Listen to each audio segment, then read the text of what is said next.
सामने बैठे मेरे भाई, मेरी बहनें और मेरे प्यारे बच्चों, आप सब लोगों ने यहाँ बुलाया, आप सबने यहाँ इतना सम्मान दिया। मैं हमेशा इस चीज़ के लिए आभारी रहूँगी आप लोगों की। शुरू में मैं आई थी तो सब लोगों ने मुझसे कहा कहाँ आप कहीं जा रही हो, तो मैं छोटा सा बताना चाहती हूँ कि मैं झांसी को बिलोंग करती हूँ। तो जब मैं ट्रेनिंग कर रही थी ट्रेनिंग सेंटर में, तो झांसी की रानी के नाम से संबोधित करते थे कि मैं लड़ जल्दी जाती थी, हर चीज़ में लड़ती थी। गलत चीज़ के लिए नहीं लड़ती थी, पर लेकिन कोई चीज़ बर्दाश्त नहीं करती थी किसी के लिए भी। मतलब ये नहीं कि मुझसे किसी ने कुछ कह दिया तो कोई, अगर मेरी फ्रेंड खड़ी है या कोई लड़का भी खड़ा है, अब उससे लोग कहते हैं कि आप महिलाओं से क्यों अग्रेसिव रहती है इस समय। तो एक छोटा सा कारण बताती हूँ मैं। जब से हमारा ये महिला सशक्तिकरण चला है तो सशक्त तो हुई है महिलाएं, हो डाउट, लेकिन इतना ज्यादा सशक्त मत हो जाओ कि पुरुष इतना पीड़ित हो जाए कि वो मेरे पास आके रोए। और आजकल नहीं हो रहा, पुरुष बहुत पीड़ित है। नहीं, ऐसा नहीं होना चाहिए। हमें बराबर का दर्जा दिया गया है।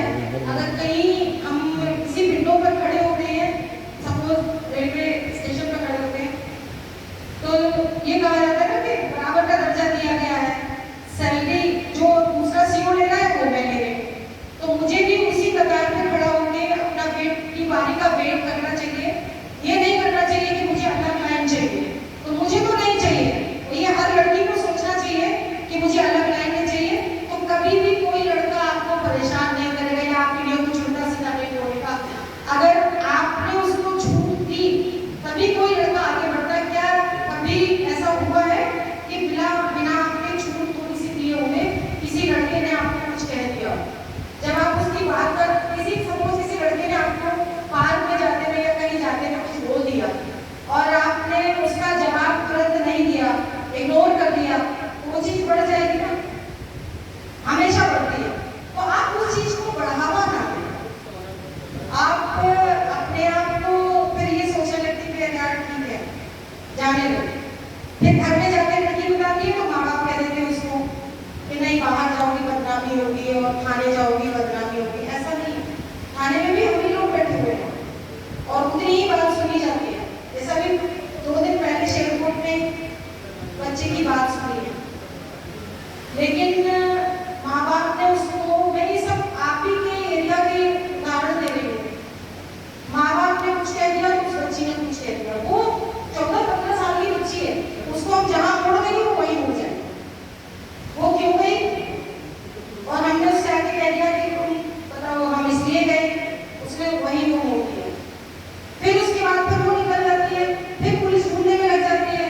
तो इसका पुलिस का भी टाइम वेस्ट। अब नहीं आपकी बदनामी होगी। अगर आप अपने शुरू से ध्यान देंगे कि हमारे बच्चे के हाथ में क्या है, हमारा बच्चा क्या कर रहा है, हमारा बच्चा कहाँ जा रहा है, ये मेन होता है मम्मी पापा का रोल। लेकिन उस रोल में बच्चे भी कभी कभी फायदा उठा लेते हैं। अब यहाँ आपके सामने ये 2 लोग बैठे हुए हैं, अगर इन्होंने पापा का, इनके पापा से मैं मिल चुकी हूँ, अभी उसने मेरे ऑफिस आए थे, बेटा भी आया हुआ था, तो अपने पापा से कहा नहीं मैं ये बनना चाहता हूँ, तो उन्होंने त्याग किया बच्चे के लिए। हम लोग त्याग करते हैं। मैं 4 महीने से भी घर नहीं निकली अपने, मेरे बच्चे सब बाहर पढ़ते हैं। मैं छोटा सा बताती हूँ, मैं 12th कर रही थी जब मेरी शादी हुई, 17 साल की थी माँ, और 24 साल की हुई तब तक मेरे हस्बैंड की डेथ हो जाती है। ठीक, 3 बच्चे होते हैं मेरे पास। उन तीनों बच्चों को बहुत लोगों ने कहा शादी कर दो, किसी ने कुछ कहा, किसी ने कुछ कहा, लेकिन एक ही बात करके एक बार में जवाब देकर उसका मुंह बंद कर दिया। तो ना तो कोई परिवार वाला कुछ बोला, ना बाहर वाले की आज तक हिम्मत हुई कि डबल मीनिंग मुझसे बात कर जाए। कहाँ 24 साल, अब 1.5 साल रह गया मेरा रिटायरमेंट को, 60 साल की होने वाली। अरे क्या बात है। और आज तक किसी ने जो वर्ड नहीं बोल पाई मुझसे। सब लोगों ने बहुत कहा एटीट्यूड वाली है, ये है वो है। नहीं, आप मेरे ऑफिस आइए तो मेरा एटीट्यूड देखिए कि मेरा एटीट्यूड क्या है। जो यहाँ बोल रही हूँ वही ऑफिस में आपको रास्ते में मिल जाऊंगी, मदद करूंगी। जब मैं किसी की मदद करूंगी तो ऊपर वाला अपने आप मेरे बच्चों के लिए भेज देगा। मेरे बच्चे सब बाहर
देखिए अच्छे हैं। बहुत बढ़िया। मतलब सर के पास से मेरे ख्याल से तो कोई जाता होगा दुखी होके नहीं आता होगा, लेकिन मेरी बस एक रिक्वेस्ट है कि अक्षरगढ़ सर्किल में अगर कभी भी किसी को भी जरूरत है तो वो कभी भी मैं अवेलेबल हूँ। 24 घंटे फोन खुला रहता है, रात में भी करती हूँ। इस समय मेरा बच्चा आया हुआ है, अगर पूरी रात फोन करती हूँ, क्या बात है, मैंने कही फोन ही इसीलिए है, अगर हमने नहीं सुना उसका तो वो आगे जाएगा तो उसको उतनी दूर जाना पड़ेगा, उसको परेशानी होगी। मैं नहीं चाहती कि आप परेशान हो। मैं मिड में रहती हूँ, घर से भी आ जाओ, घर से भी आ जाओ, कहीं से भी आ जाओ। जब तक मैं हूँ एटलीस्ट आप लोगों को कहीं जाने की जरूरत नहीं है। जब मुझसे काम बने तब आप चले जाना, मैं हाथ जोड़ूंगी कि भाई साहब मुझसे नहीं हो सकता या बेटा मुझसे नहीं हो सकता, लेकिन तब तक कर सकती हूँ, मैं कुछ भी कर सकती हूँ, लेकिन बस फायदे में है। लड़कियों से भी मैं कहती हूँ, इतने नंबर्स हैं, उनका सही यूज करो, गलत यूज नहीं करो। कल मैं पूरी रात घूमी, वो जो वो व्यक्ति फोन स्विच ऑफ कर लिया, आज तक उसने स्विच ऑन नहीं किया, लूट हो गई है, ये हो गया, ये हो गया, ये हो गया। सवेरे सर ने गूगल मीट पर पूछा, सर लूट नहीं हुई, लोकेशन पर भी गई और उस नंबर को ट्राई करती रही, वो नहीं मिला। छोटी सी लड़ाई आपने कितनी लूट में कन्वर्ट कर दी और पूरा पुलिस प्रशासन 112 थाना इंचार्ज मैं खुद निकल जाती हूँ। मुझे यहाँ लोग टोकते हैं क्योंकि मैं कानपुर में रही हूँ, झांसी में भी पोस्टेड रही हूँ। मेरे पापा के फ्रेंड मुझे देखने आते थे झांसी में, वो इंसिडेंट झांसी पोस्टेड हो गई तो वो पापा के फ्रेंड्स वगैरह और उनके बच्चे ये देखने आते थे। ये वही अच्छा है कि घर में कोई आता था तो दरवाजे के पीछे उनकी छुपी रहती थी कि घर में कोई आया है, वो चला जाएगा तो मैं बाहर निकलूंगा। मैं इतनी सीधी हुआ करती थी। ट्रेनिंग सेंटर में गई, उसके बाद ट्रेनिंग करके आई तो मेरे बैचमेट मेरे घर पर रुके तो मेरी मदर से बोले कि आपकी बेटी है, आपकी सगी बेटी है। मैंने कहा हाँ मेरी बेटी है। मुझे लगता तो नहीं आप लोग इतने सीधे हो, कोई भी लड़ाकू टाइप की नहीं, मुझे नहीं वो ऐसे लड़ाकू तो नहीं है, पर लेकिन हाँ सही बात अगर होगी तो कर लेगी, लेकिन वैसे वो बर्दाश्त नहीं करेगी। तो मैं अपने घर में बिल्कुल अलग हूँ, अगर किसी से मतलब नहीं तो मतलब नहीं, काम का मतलब रखती हूँ। जितनी अब जिसको जो मदद चाहिए विपक्ष में आई तो कभी भी एक पक्ष की सुन के परिवार को भी, हम सब समाज के लोगों को भी एक पक्ष के सुनकर बात कभी भी उसका डिसीजन नहीं लेना चाहिए। परसों आती है एक महिला अब्दुलगढ़ में जन सुनवाई कर रही थी, उसका कहना हुआ कि पति ये कर रहा है, बच्चों को भी रखा किया बच्चों को और दूसरा बेटे को भी। तो बेटे की समझ में जब उन्होंने बताया कल ट्रेन में बैठ के तो बेटी की चीज बेटे को समझ में आई, लेकिन मम्मी को समझ में नहीं आ रही। मम्मी का कहना है कि नहीं जी हम नहीं रहेंगे, बच्चों को ले जाना ले जाना।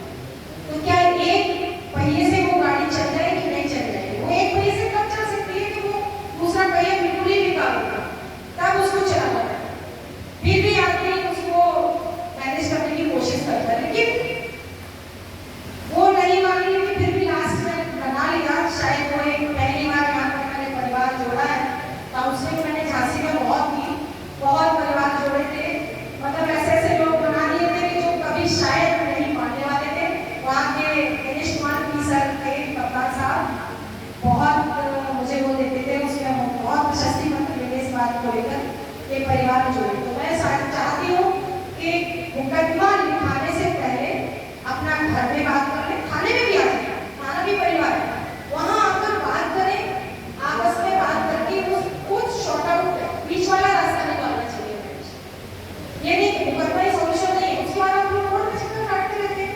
वो पैसा जो हम कोर्ट में फेंक रहे हैं, इधर उधर बर्बाद कर रहे हैं, वो बच्चा अपने पैसा अपने बच्चों के ऊपर लगाएंगे, अपने परिवार में लगाएंगे, नहीं होगा।